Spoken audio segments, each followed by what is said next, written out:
Hi, I'm Tabitha Blue and welcome to my kitchen. I partnered with Prego to share how to stretch one meal into more, meaning more delicious and easy family favorites for your funds. We are going to start with a simple and cheesy pasta bake that the family loves. And then we're going to use a lot of the same ingredients to make chicken parm sliders. So let's get to it.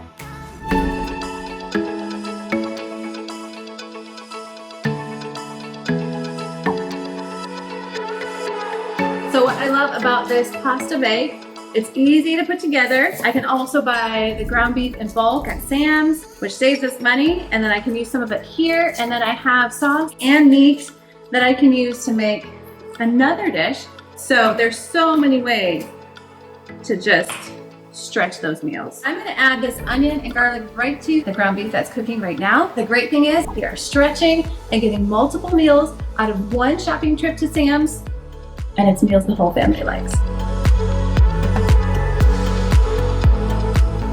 We have our delicious Prego pasta sauce, pasta, and our meat mixture, stretching this into more than one meal. So I'm keeping them separate until I get them in our baking dish. We're gonna start by adding half of the pasta. I mean, almost a little bit like making a lasagna, but I feel like it's easier, especially with big families. You have easier bites. The other really incredible thing about this pasta bake is I can go ahead and put this in the oven when I finish it, or it can be frozen or refrigerated to cook at a later time. So if I'm making more than one meal, this could be one we save for later. Adding in that Prego pasta sauce. We're gonna get this in here and then get it all mixed up. This is our first layer, and then we're gonna add cheese upon cheese. We have a pound of mozzarella right here, and I'm going to generously sprinkle this. Our next cheese here is provolone, saving some of this for our chicken parm sliders. Our second layer of pasta is here. Instead of pouring it on and mixing it, we're gonna mix it right in this pan. But again, we're not using every bit of the meat. We're gonna save half of the meat for another recipe, another day. We're gonna top with the rest of our cheese.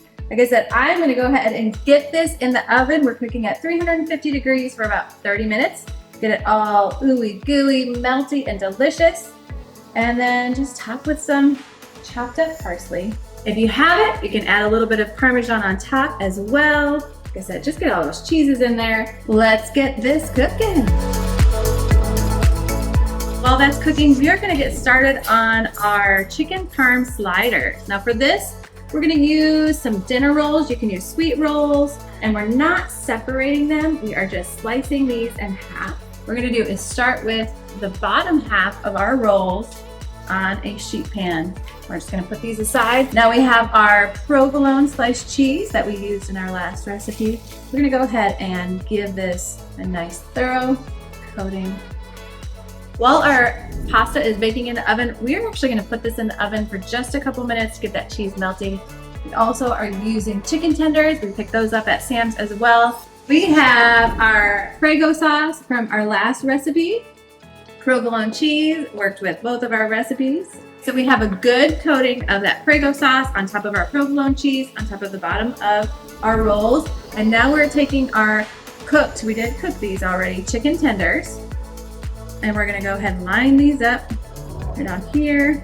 Give these little chickadees another good coating of our Prego sauce. Give it some more provolone. Another covering of cheese. We use the tops of our rolls that we had saved from earlier. So we have our melted butter. I have a little bit of chopped parsley. I'm adding that to the butter. And we're just gonna give this a nice topping here.